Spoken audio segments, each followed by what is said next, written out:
ஒவ்வொரு குடும்பத்தின் மேல் 4.22 லட்சம் கடன்.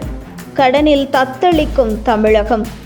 தமிழகத்தை தலைகுனிய வைத்த திமுக. கடந்த 2021ஆம் ஆண்டு திமுக ஆட்சிக்கு வந்த காலத்தில் தமிழகத்தில் மொத்த கடன் 5.70 லட்சம் கோடியாக இருந்தது. ஆனால் தற்பொழுது அது 9.29 லட்சம் கோடியாக உயர்ந்துள்ளது. கிட்டத்தட்ட திமுக ஆட்சிக்கு வந்த பின்பு மட்டுமே சுமார் 3.59 லட்சம் கோடி தமிழகத்தின் கடன் அதிகரித்துள்ளது. திமுக ஆட்சிக்கு வந்த பின்பு படிப்படியாக கடனை குறைப்போம் என சூளுரைத்துவிட்டு மேலும் தமிழகத்தை கடனில் மூழ்கடித்து விட்டது இந்த திராவிட ஆட்சி என்பது தற்பொழுது வெட்ட வெளிச்சமாகி இருக்கிறது. கடந்த 2024 கணக்கெடுப்பின்படி தமிழகத்தின் மொத்த மக்கள் தொகை 7.7 கோடி. மாநிலத்தில் சராசரியாக குடும்பத்திற்கு 3 அல்லது 4 நபர் உள்ளனர். அதன் அடிப்படையில் தோராயமாக தமிழகத்தில் சுமார் 2.2 கோடி குடும்பங்கள் உள்ளன.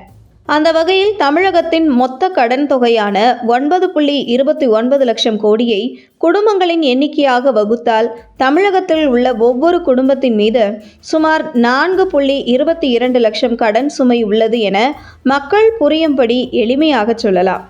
திமுக ஆட்சிக்கு வந்த 2021இல் தமிழகத்தில் ஒரு குடும்பத்தின் மீது 2.63 லட்சமாக இருந்த கடன் தற்பொழுது கடந்த 4.5 ஆண்டு திமுக ஆட்சியில் 4.22 லட்சமாக உயர்ந்துள்ளது.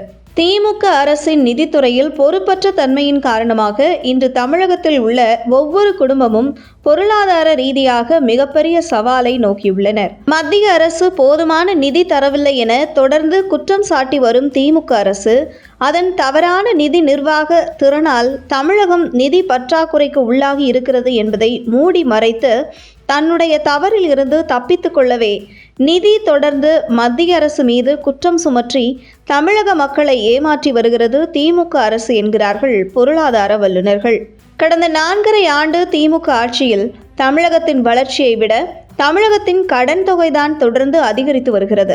அந்த வகையில் அடுத்தடுத்து எப்படி கடன் வாங்குவது என்பதிலேயே கவனம் செலுத்தி வரும் திமுக அரசு கடனை எப்படி படிப்படியாக குறைப்பது என்கிற எந்த ஒரு தொலைநோக்கு பார்வையும் இல்லை என்பதற்கு எடுத்துக்காட்டுதான் திமுக ஆட்சிக்கு வந்த 2021இல் தமிழகத்தில் ஒரு குடும்பத்தின் மீது 2.63 லட்சமாக இருந்த கடன் தற்பொழுது கடந்த 4.5 ஆண்டு திமுக ஆட்சியில் 4.22 லட்சமாக உயர்ந்துள்ளது.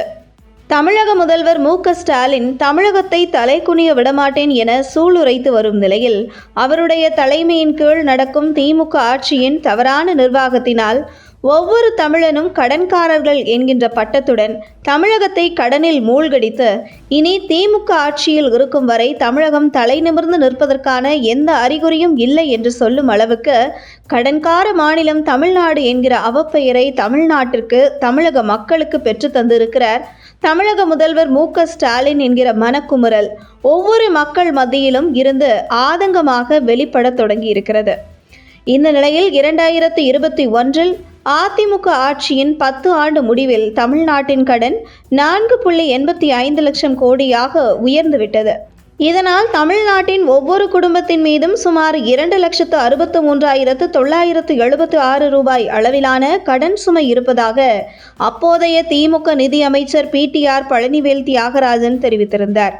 ஆனால் தற்பொழுது திமுக ஆட்சிக்கு வந்த பின்பு தமிழகத்தில் உள்ள ஒவ்வொரு குடும்பத்தினர் மீது 4.22 லட்சம் ரூபாய் கடன் உயர்ந்தது எப்படி என்பதற்கு திமுக வெள்ளை அறிக்கை விடுமா என சாமானியர்கள் கேள்வி எழுப்பி வருவது குறிப்பிடத்தக்கது.